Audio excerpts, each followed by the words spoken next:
En octobre 2002, dans le grenier poussiéreux d'une maison bourgeoise de la rue des Gaudrans à Dijon, la famille Girard fait une découverte qui va bouleverser l'une des affaires les plus troublantes de la gendarmerie bourguignonne.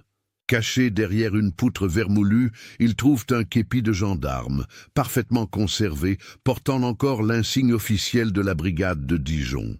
Mais ce n'est pas n'importe quel képi. À l'intérieur, gravé au couteau dans le cuir, un nom. Brigadier Marcel Chambord, 1974. Marcel Chambord. Un nom qui avait hanté les couloirs de la gendarmerie pendant des années. Un policier expérimenté, père de famille, qui avait disparu sans laisser de traces un soir de novembre 1974, alors qu'il enquêtait sur une série de cambriolages de bijouterie. 28 ans plus tard, son képi refait surface dans des circonstances troublantes. Mais ce que la famille Girard découvre ensuite, dissimulé dans la doublure du képi, va révéler une vérité si sombre qu'elle ébranlera les fondements mêmes de la confiance en ceux qui sont censés protéger la loi. Avant de continuer avec cette histoire perturbante, si vous appréciez les enquêtes mystérieuses, réelles comme celle-ci, abonnez-vous à la chaîne et activez les notifications pour ne manquer aucun nouveau cas. Maintenant, découvrons comment tout a commencé. En 1974, Dijon était une ville en pleine transformation. La capitale de la Bourgogne, forte de ses 150 000 habitants, bénéficiait de l'expansion économique des 30 Glorieuses. Les grands travaux urbains battaient leur plein, le quartier de la Fontaine-Douche sortait de terre, et la prospérité nouvelle se reflétait dans les vitrines élégantes du centre-ville. Les bijouteries de la rue de la Liberté et de la place d'Arcy affichaient des collections somptueuses, attirant une clientèle aisée venue de toute la région. Marcel Chambord incarnait parfaitement l'image du gendarme de cette époque. Âgé de 39 ans, 15 années de service irréprochable derrière lui, il avait gravi les échelons grâce à son sérieux et sa perspicacité. Grand, le cheveu brun soigneusement peigné, la moustache taillée selon la mode du temps, il imposait le respect par sa seule présence. Ses collègues le décrivaient comme un homme méticuleux, capable de passer des heures sur un dossier pour en déceler les moindres incohérences. Il habitait avec sa femme Catherine et leur fils Antoine, 14 ans, une maison modeste de la rue Buffon, près du jardin botanique. Catherine, institutrice à l'école primaire du quartier, partageait avec son mari une vision traditionnelle de la famille et du devoir. Le couple formait un pilier de respectabilité dans leur quartier résidentiel, où Marcel entretenait des relations cordiales avec les commerçants et les voisins. La gendarmerie de Dijon, installée dans ses locaux historiques de la rue du Docteur Marais, était dirigée par le commandant Henri Lavallée, un homme de 48 ans au parcours exemplaire. Ancien résistant décoré de la Croix de guerre, Lavallée jouissait d'une réputation sans faille et d'une autorité morale incontestée. Sous sa direction, la brigade comptait une quinzaine de gendarmes, dont plusieurs avaient combattu en Indochine ou en Algérie. Parmi les collègues proches de Marcel figurait le brigadier-chef Claude Fontaine, un homme de 42 ans, père de 3 enfants, qui avait servi en Algérie avant de rejoindre la gendarmerie dijonnaise. Fontaine était apprécié pour son sens pratique et sa connaissance du terrain. Il entretenait avec Marcel une relation de confiance mutuelle forgée au fil des enquêtes communes. L'automne 1974 avait été marqué par une série de cambriolages particulièrement audacieux dans le centre-ville de Dijon. Entre septembre et novembre, 4 bijouteries avaient été visitées par des malfaiteurs d'une habileté déconcertante. Les vols, d'une valeur totale dépassant les 2 millions d'anciens francs, présentaient tous les mêmes caractéristiques troublantes. Aucune effraction visible, des systèmes d'alarme neutralisés avec une précision chirurgicale et une sélection minutieuse des pièces les plus précieuses. Le premier cambriolage avait eu lieu chez maître Joaillier Beaumont, place d'Arcy, dans la nuit du 15 au 16 septembre. Les malfaiteurs s'étaient introduits dans la boutique sans déclencher le système d'alarme, pourtant réputé infaillible. Ils avaient ouvert le coffre principal sans l'endommager, emportant uniquement les diamants et les pierres précieuses, laissant sur place l'or et l'argenterie, pourtant plus faciles à écouler. Le second vol, survenu le 8 octobre chez Bijouterie Moreau rue de la Liberté, avait suivi le même schéma. Cette fois encore, les cambrioleurs avaient fait preuve d'une connaissance parfaite des lieux, évitant les pièges et les systèmes de sécurité secondaires dont l'existence n'était connue que des propriétaires et des forces de l'ordre. Marcel Chambord avait été chargé de coordonner l'enquête après le 3e cambriolage, survenu le 22 octobre chez Horlogerie Précieuse, rue Verrerie.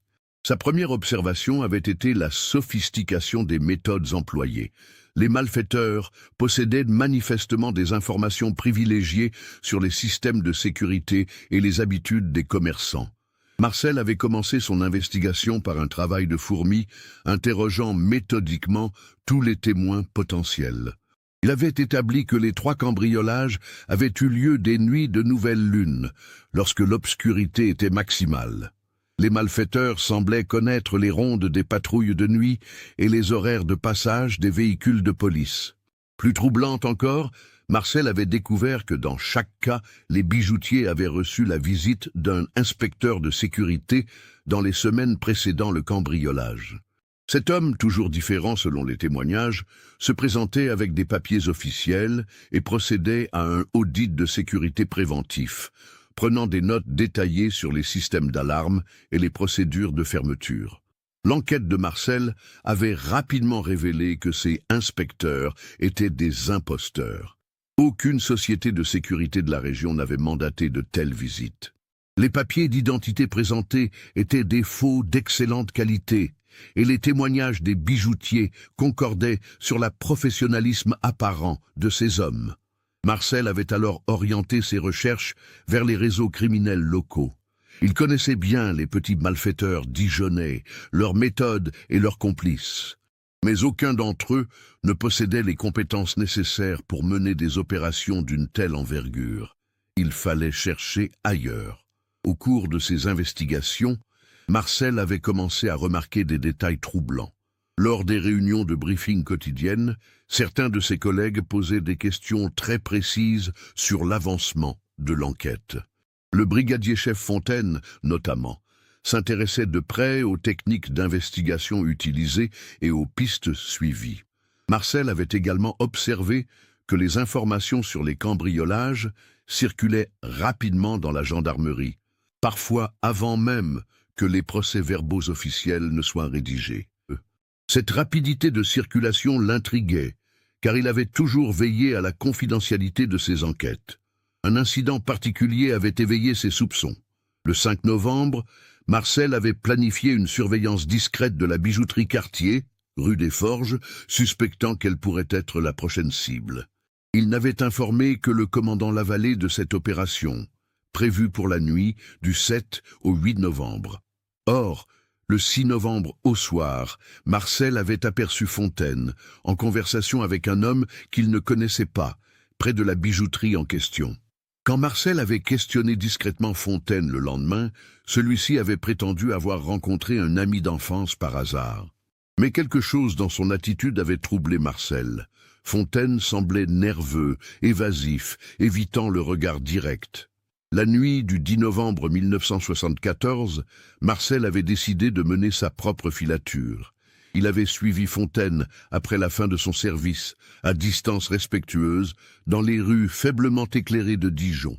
Fontaine s'était rendu dans un café discret de la rue Monge, où il avait retrouvé 2 hommes en costume sombre. Marcel s'était installé à une terrasse voisine, dissimulé derrière un journal, et avait tendu l'oreille. La conversation était à voix basse, mais il avait saisi des bribes troublantes, livraison prévue, contact parisien, pourcentage habituel. L'un des hommes avait glissé une enveloppe à Fontaine, qu'il avait rapidement empochée. Plus tard dans la soirée, Marcel avait suivi les 2 inconnus jusqu'à un entrepôt des faubourgs de Dijon. Là, caché dans l'ombre, il avait assisté à une scène qui avait confirmé ses pires soupçons. Les hommes manipulaient des écrins et des boîtiers à bijoux, procédant visiblement à un partage de butin. Marcel avait reconnu plusieurs pièces décrites dans les procès-verbaux des cambriolages précédents. Le lendemain, Marcel avait discrètement enquêté sur l'identité des 2 hommes. Il avait découvert qu'ils étaient connus des services parisiens comme rustlers spécialisés dans les pierres précieuses. Tout s'éclairait. Fontaine fournissait des informations sur les systèmes de sécurité et les habitudes des bijoutiers, permettant aux malfaiteurs de frapper avec précision. Marcel avait rapidement compris que Fontaine ne pouvait pas agir seul. L'accès aux informations, la coordination des opérations, la neutralisation des systèmes d'alarme, tout cela nécessitait des complicités plus larges.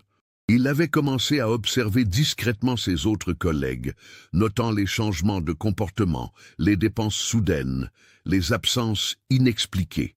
Ses soupçons s'étaient portés sur le brigadier Jean-Luc Mercier, un homme de 35 ans qui avait récemment acquis une voiture neuve, une Peugeot 504, bien au-dessus de ses moyens apparents. Mercier prétendait avoir hérité de sa tante, mais Marcel avait vérifié. La tante en question était bien vivante et habitait toujours sa modeste maison de Beaune. Le maréchal des logis Paul Durand présentait également des signes troublants. Cet homme de 41 ans, marié et père de 2 enfants, avait toujours vécu modestement. Pourtant, sa femme arborait depuis quelques mois des bijoux coûteux et le couple avait entrepris des travaux importants dans leur pavillon de banlieue. Marcel avait méthodiquement reconstitué les emplois du temps de ses collègues lors des nuits de cambriolage. Il avait découvert que Mercier et Durand avaient tous deux bénéficié de permissions exceptionnelles ces nuits-là, pour des motifs familiaux qui, vérification faite, s'étaient révélés fallacieux. Plus Marcel creusait, plus l'ampleur du réseau l'effrayait. Il avait compris que les cambriolages de bijouterie n'étaient que la partie visible d'un système plus vaste. En épluchant les archives, il avait découvert que plusieurs affaires récentes avaient été classées sans suite de manière suspecte, souvent sur recommandation de Fontaine ou de Mercier. Un dossier en particulier avait attiré son attention. L'affaire du trafic de cigarettes à la frontière suisse en 1973. L'enquête avait été brusquement interrompue alors que les preuves semblaient solides. Marcel avait découvert que Fontaine avait été chargé de la surveillance d'un suspect clé qui avait mystérieusement disparu la veille de son arrestation programmée.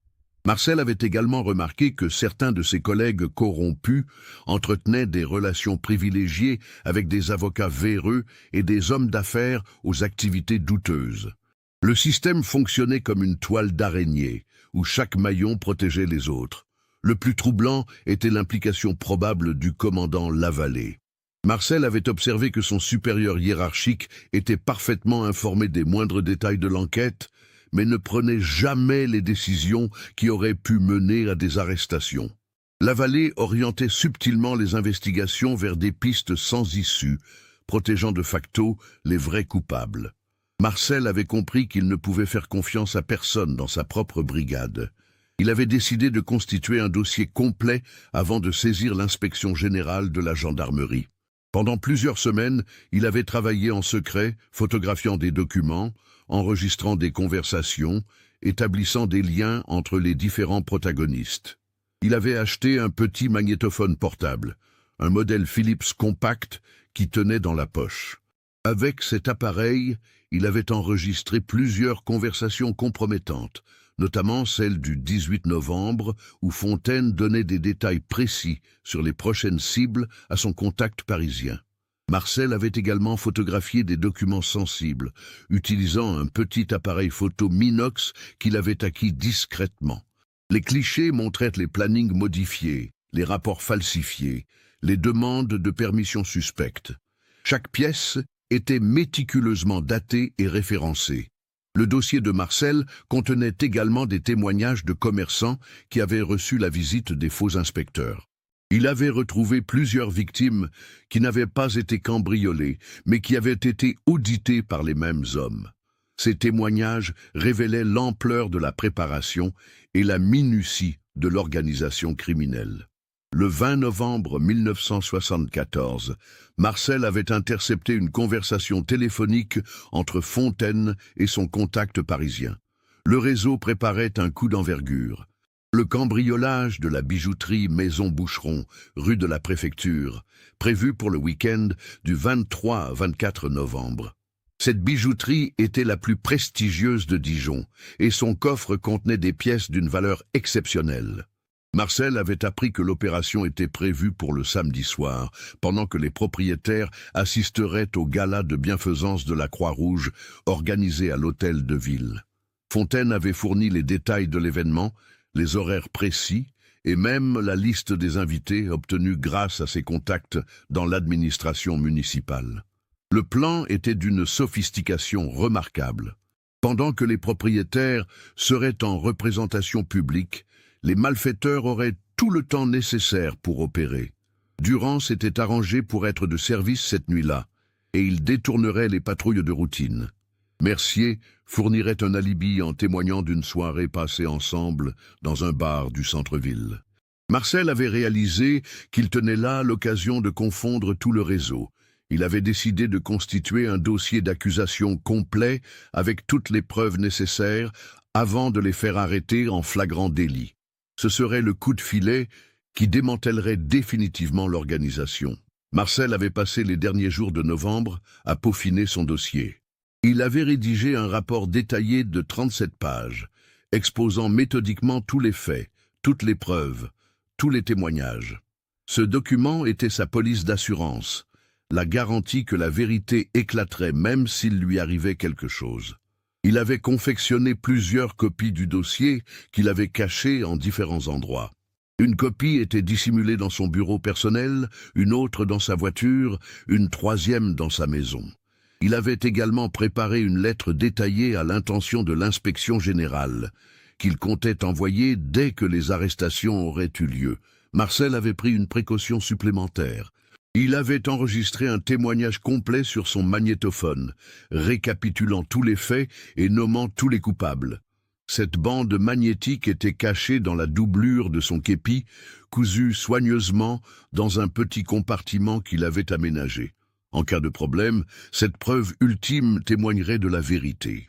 La veille de l'opération prévue, Marcel avait ressenti une inquiétude croissante. Il avait remarqué que ses collègues l'observaient avec attention, que ses moindres gestes étaient épiés. Fontaine, notamment, posait des questions insistantes sur ses projets pour le week-end, ses horaires de service, ses intentions. Le vendredi 22 novembre 1974, Marcel Chambord s'était levé à 6h30, comme chaque matin. Catherine avait préparé le petit déjeuner habituel, café noir, tartines beurrées, confiture de groseille. Antoine, leur fils, s'apprêtait à partir pour le lycée, son cartable en cuir bouclé sur l'épaule. Marcel avait embrassé sa femme et son fils, comme tous les matins depuis 15 ans. Catherine avait remarqué qu'il semblait préoccupé, mais elle attribuait cette tension aux difficultés de l'enquête en cours. Marcel lui avait dit, avec un sourire forcé, « Tout va bien se terminer, tu verras. Bientôt, nous pourrons tourner la page. » À la gendarmerie, Marcel avait effectué son service normalement, traitant les affaires courantes, rédigeant ses rapports, participant aux réunions. Mais il observait ses collègues avec une attention particulière, guettant les signes de nervosité, les regards échangés, les conversations interrompues à son approche. Vers 15h, Marcel avait reçu un appel de Fontaine, lui demandant de le retrouver à 18h dans un café de la place de la République pour discuter d'une affaire importante. Le ton était insistant, presque pressant. Marcel avait accepté, comprenant que le moment de vérité approchait. Marcel s'était rendu au rendez-vous avec son magnétophone dissimulé dans sa poche. Le café était peu fréquenté à cette heure, la clientèle se composant principalement d'habitués sirotant leur apéritif quotidien. Fontaine l'attendait dans un coin reculé, fumant nerveusement une cigarette. La conversation avait commencé de manière anodine, Fontaine parlant de ses projets de week-end, de sa famille, de sujets sans importance. Mais Marcel sentait la tension monter. Son collègue jetait des regards furtifs vers l'entrée, comme s'il attendait quelqu'un. Puis Fontaine avait abordé le sujet qui le préoccupait. « Marcel, on m'a dit que tu posais beaucoup de questions ces derniers temps. Des questions sur les horaires, les permissions, les affaires classées. Pourquoi cet intérêt soudain ?» Marcel avait répondu évasivement, prétendant simplement faire son travail consciencieusement. Mais Fontaine n'était pas dupe. Il avait continué. « Tu sais, Marcel, il y a des choses qu'il vaut mieux ne pas savoir. Des choses qui peuvent être dangereuses pour celui qui les découvre. À ce moment, Marcel avait compris que sa couverture était éventée. Fontaine savait qu'il était découvert. La suite des événements allait se jouer dans les minutes qui suivaient. Fontaine avait poursuivi, sa voix se faisant plus dure. « On sait que tu nous espionnes, Marcel. On sait que tu as des photos, des enregistrements. On sait que tu prépares quelque chose contre nous. » Marcel avait tenté de nier, mais Fontaine avait sorti de sa poche une photographie floue qui le montrait en train de surveiller l'entrepôt des faubourgs. « Tu croyais vraiment qu'on ne s'apercevrait de rien? Qu'on ne te verrait pas rôder autour de nos affaires ?» La situation devenait critique. Marcel avait compris qu'il était dans un piège. Il avait voulu se lever pour partir, mais Fontaine l'avait retenu par le bras. « Assois-toi, Marcel, on n'a pas fini de discuter. » C'est alors que Mercier et Durand étaient entrés dans le café. Ils s'étaient dirigés vers leur table, encadrant discrètement Marcel. La situation était claire. Il était prisonnier de ses propres collègues. Fontaine avait changé de ton, adoptant une attitude plus conciliante. « Écoute, Marcel, on ne veut pas te faire de mal. Tu es un collègue, un ami. On peut s'arranger. » Il avait expliqué le système. Ce qu'on fait, c'est de la redistribution. On prend aux riches pour améliorer notre ordinaire. Nos salaires sont ridicules, nos conditions de travail difficiles. On a le droit de se rattraper un peu. Marcel avait écouté, horrifié par la justification cynique de ses collègues. Fontaine avait continué. « Regarde autour de toi, Marcel. Tu vois des gendarmes qui tirent le diable par la queue, qui n'arrivent pas à joindre les deux bouts. Nous, on a trouvé une solution. » La proposition était simple. Marcel devait détruire son dossier, oublier ce qu'il avait découvert et se joindre à eux. En échange, il recevrait sa part des bénéfices. Pense à Catherine, à Antoine. Avec cet argent, tu pourrais leur offrir une vie meilleure. Marcel avait écouté la proposition jusqu'au bout, puis avait répondu d'une voix ferme « Je ne peux pas. Je ne peux pas trahir mon serment, ma fonction, mes principes. Ce que vous faites est criminel. » La réaction de Fontaine avait été immédiate. « Tu fais une erreur, Marcel, une grave erreur. Tu ne mesures pas les conséquences de ton entêtement. » Marcel avait tenté de se lever, mais Mercier et Durand l'en avaient empêché. Fontaine avait continué. « Tu crois vraiment que l'inspection générale va te croire ? Que tes supérieurs vont accepter tes accusations?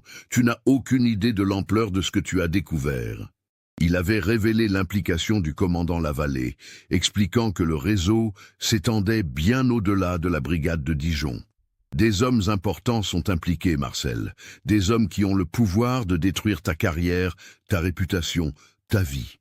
Fontaine avait sorti une montre et l'avait posée sur la table. Il est 19 heures, Marcel. Je te donne jusqu'à demain soir pour prendre ta décision. Soit tu détruis ton dossier et tu nous rejoins, soit... Il n'avait pas terminé sa phrase, mais la menace était claire. Marcel avait compris qu'il était dans une impasse. S'il acceptait, il devenait complice. S'il refusait, sa vie était en danger. Marcel avait demandé à réfléchir, prétextant qu'il devait peser le pour et le contre. Fontaine avait accepté, mais avait ajouté « Pas de bêtises, Marcel, on te surveille.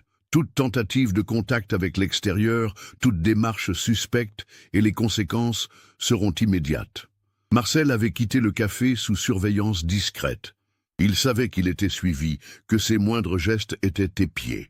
Il avait regagné son domicile, l'esprit en ébullition, cherchant une issue à cette situation désespérée. De retour chez lui, Marcel avait essayé de faire bonne figure devant sa famille. Catherine avait préparé le dîner habituel, pot-au-feu aux légumes, fromage, tarte aux pommes. Antoine avait raconté sa journée au lycée, ses notes, ses projets avec ses camarades. Mais Marcel était absent, perdu dans ses pensées. Catherine avait remarqué sa nervosité, ses regards vers la fenêtre, ses sursauts au moindre bruit. Elle avait tenté de le questionner, mais Marcel avait éludé, prétextant une enquête difficile. Vers 22 heures, Marcel avait embrassé sa femme et son fils, leur souhaitant bonne nuit avec une émotion inhabituelle. Il s'était enfermé dans son bureau, avait sorti son dossier et avait relu une dernière fois toutes les preuves qu'il avait rassemblées. Il avait ensuite pris son magnétophone et avait enregistré un message final. Si quelqu'un écoute cette bande, c'est que le pire est arrivé. Mon nom est Marcel Chambord, brigadier à la gendarmerie de Dijon. J'ai découvert un réseau de corruption qui implique mes collègues Fontaine, Mercier et Durand, ainsi que notre commandant Lavallée. J'ai toutes les preuves, tous les témoignages. Si je disparais, c'est qu'ils m'ont fait taire. Cette bande est cachée dans mon képi. Catherine, Antoine, je vous aime. Pardonnez-moi. Le samedi 23 novembre 1974, Marcel avait quitté son domicile vers 10 heures du matin, prétextant une course urgente. Il avait embrassé Catherine et lui avait dit « Je t'aime. Quoi qu'il arrive, n'oublie jamais que tout ce que j'ai fait, c'était pour vous protéger. » Catherine avait trouvé cette déclaration étrange, mais Marcel était déjà parti.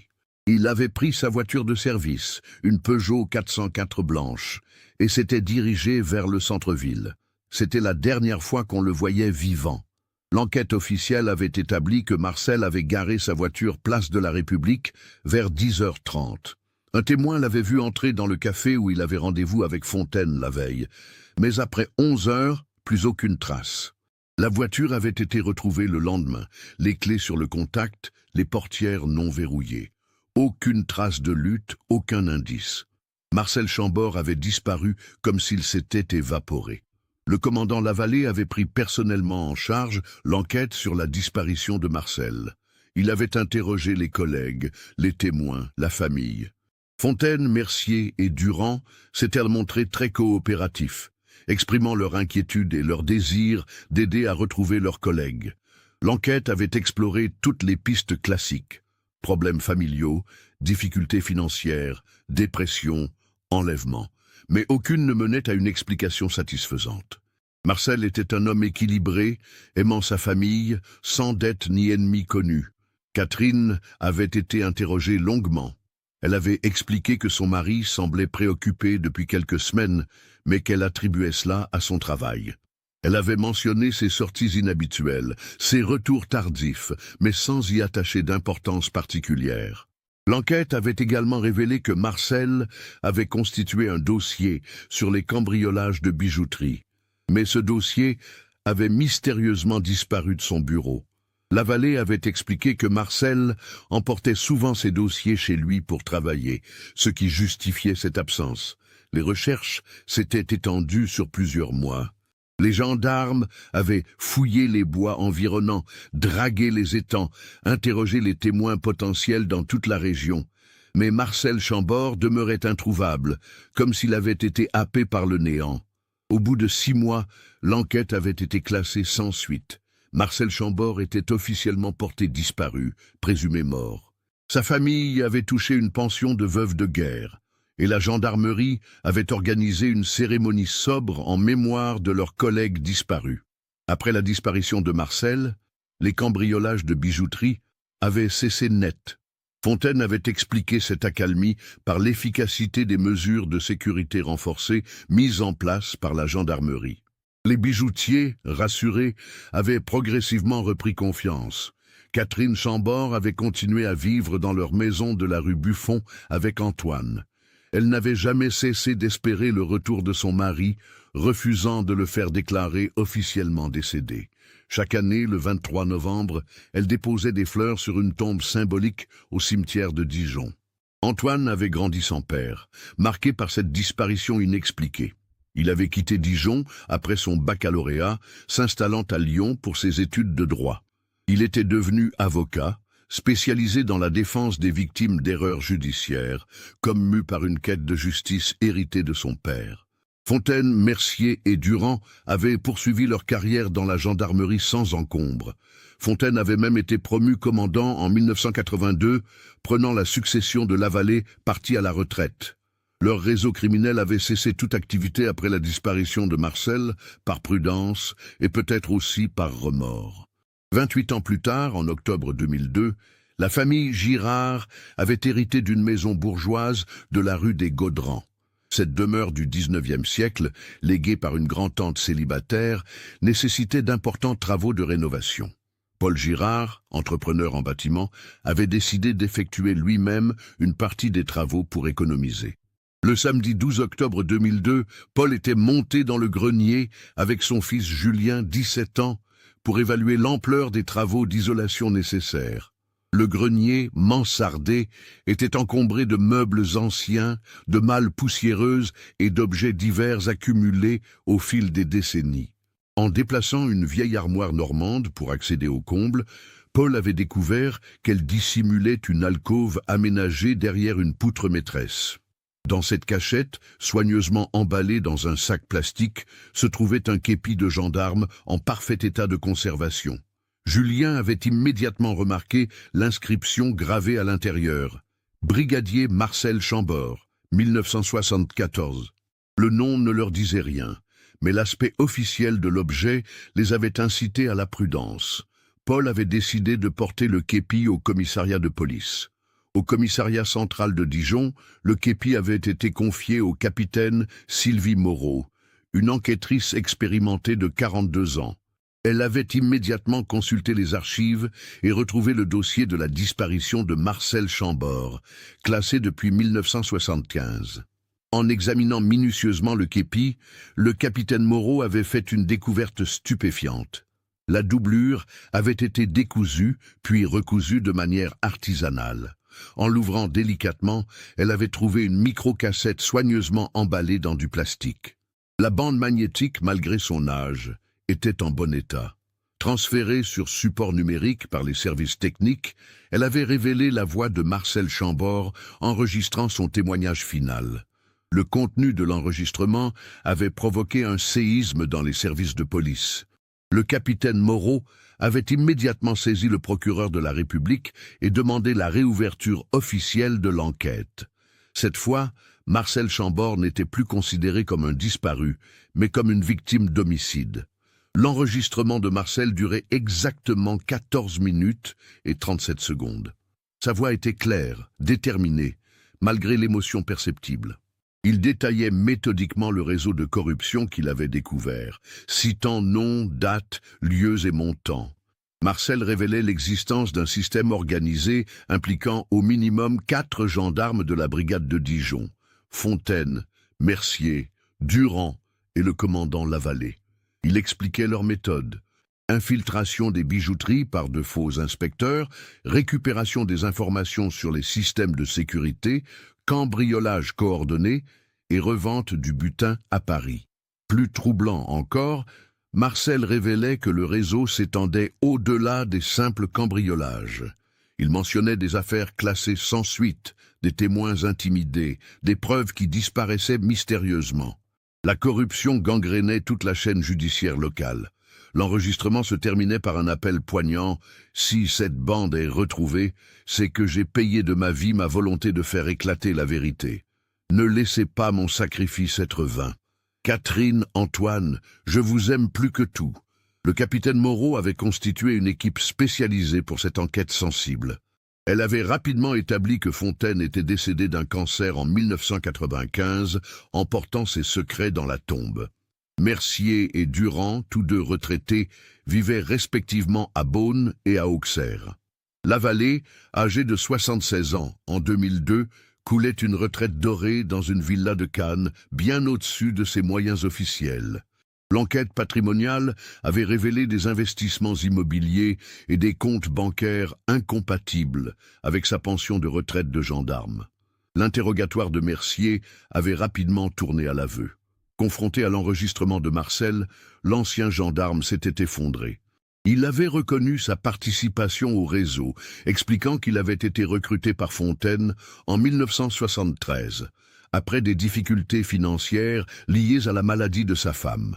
Durand avait maintenu ses dénégations plus longtemps, mais les preuves accumulées avaient fini par l'accabler. L'enquête avait révélé qu'il possédait encore plusieurs bijoux provenant des cambriolages de 1974, cachés dans un coffre de sa cave. Grâce aux aveux de Mercier et au recoupement, les enquêteurs avaient reconstitué les dernières heures de Marcel Chambord. Le samedi 23 novembre 1974, Marcel s'était rendu au rendez-vous fixé par Fontaine, espérant sans doute négocier sa sécurité et celle de sa famille. Mais Fontaine, Mercier et Durand avaient déjà pris leur décision. Marcel représentait un danger trop grand pour leur organisation. Ils l'avaient attiré dans un guet-apens, dans un entrepôt désaffecté des faubourgs de Dijon, le même où Marcel les avait espionnés quelques semaines plus tôt. Là, ils avaient tenté une dernière fois de le convaincre de se joindre à eux. Devant son refus obstiné, ils avaient été contraints de passer à l'acte. Marcel avait été tué d'un coup de matraque à la base du crâne, probablement asséné par Durand, selon les aveux de Mercier. Le corps avait été transporté dans une forêt de Lyon, où il avait été enterré dans une fosse profonde. L'emplacement exact était resté secret, Fontaine ayant emporté cette information dans sa tombe. Malgré des recherches intensives, le corps de Marcel n'avait jamais été retrouvé. L'enquête avait également révélé comment le képi de Marcel s'était retrouvé dans le grenier de la rue des Gaudrans. Cette maison avait appartenu à Madame Germaine Fontaine, la tante de Claude Fontaine. La vieille dame, décédée en 2001 à l'âge de 92 ans, avait vécu seule dans cette demeure pendant plus de 50 ans. Mercier avait expliqué que Fontaine, pris de remords après le meurtre de Marcel, avait conservé le képi comme une sorte de relique macabre. Il l'avait caché chez sa tante, pensant qu'il y serait en sécurité. La vieille dame n'avait jamais su ce que contenait le paquet que son neveu avait entreposé dans son grenier. Avant sa mort, Fontaine avait avoué son crime à Mercier, lui révélant l'existence du képi et de l'enregistrement. Mais il avait refusé de dire où se trouvait le corps de Marcel, emportant ce secret dans sa tombe par lâcheté ou par remords. En 2003, Mercier et Durand avaient été jugés pour homicide volontaire, association de malfaiteurs et corruption. Malgré leur âge et leurs problèmes de santé, ils avaient été condamnés respectivement à 15 et 12 ans de prison ferme. Mercier, qui avait collaboré avec la justice, avait bénéficié d'une réduction de peine. Lavallée, l'ancien commandant, avait été mis en examen pour complicité d'homicide et corruption aggravée. Mais son état de santé, dégradé par un Alzheimer précoce, avait rendu impossible son jugement. Il était décédé en 2004 dans une maison de retraite médicalisée, sans avoir jamais avoué sa participation au crime. L'affaire avait provoqué un scandale retentissant dans la gendarmerie française. Une commission d'enquête parlementaire avait été créée pour examiner les dysfonctionnements qui avaient permis une telle dérive. Des procédures de contrôle interne avaient été renforcées pour éviter la reproduction de tels faits. Catherine Chambord, âgée de 65 ans en 2002, avait enfin obtenu les réponses qu'elle attendait depuis 28 ans. L'émotion avait été terrible quand elle avait écouté la voix de son mari sur l'enregistrement, mais elle avait aussi ressenti un immense soulagement. Marcel n'avait pas abandonné sa famille, il était mort en héros. Antoine, devenu maître Chambord au barreau de Lyon, avait participé activement aux poursuites judiciaires en tant que partie civile. Il avait obtenu que la mémoire de son père soit officiellement réhabilitée et qu'une plaque commémorative soit apposée à la gendarmerie de Dijon. La famille avait également intenté un procès civil contre l'État pour défaillance dans la protection d'un fonctionnaire.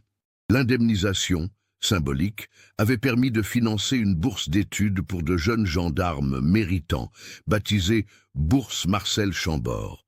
En 2004, Marcel Chambord avait été fait chevalier de la Légion d'honneur à titre posthume.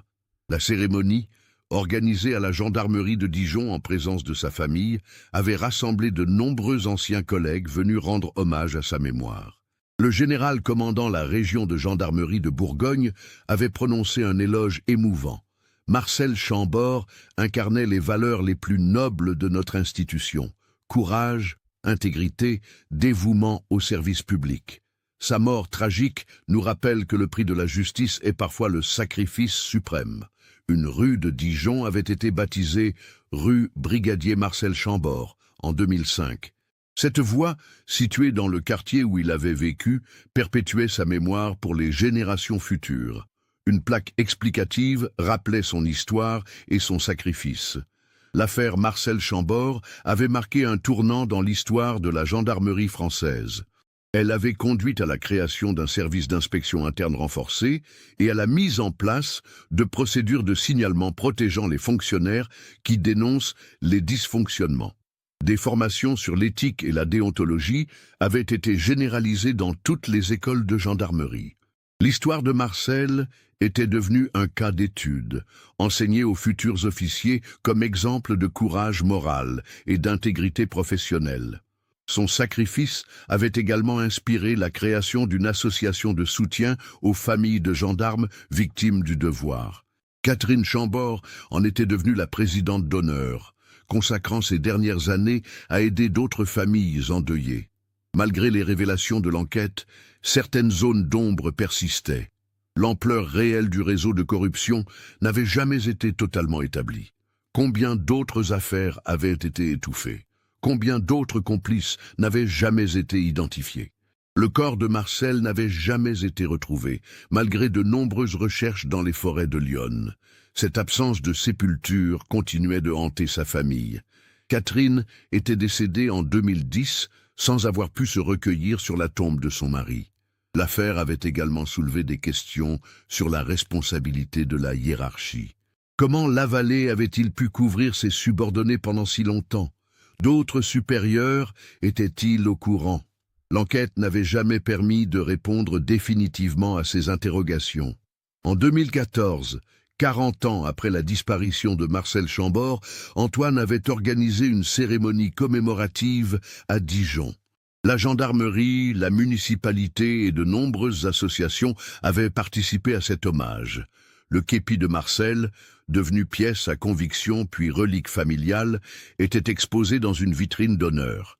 L'histoire de Marcel Chambord était devenue légendaire dans la gendarmerie. Elle symbolisait la lutte éternelle entre l'intégrité et la corruption, entre le courage et la lâcheté. Son exemple continuait d'inspirer de jeunes gendarmes confrontés aux tentations et aux pressions. Le grenier de la rue des Gaudrans, où avait été découvert le képi, était devenu un lieu de pèlerinage discret. Certains gendarmes venaient s'y recueillir, méditant sur le sacrifice de leurs collègues et renouvelant leur engagement à servir la justice avec honneur. Cette histoire nous montre que la vérité, même enfouie pendant des décennies, finit toujours par refaire surface. Marcel Chambord avait payé de sa vie son refus de compromis avec la corruption, mais son sacrifice n'avait pas été vain. Grâce à son courage et à sa prévoyance, la justice avait pu triompher même 28 ans plus tard. Qu'est-ce qui vous frappe le plus dans cette histoire? La détermination de Marcel face à la corruption de ses propres collègues ou l'intelligence avec laquelle il avait préparé son témoignage posthume?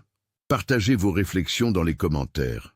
Si cette enquête vous a captivé, n'oubliez pas de vous abonner à la chaîne et d'activer les notifications.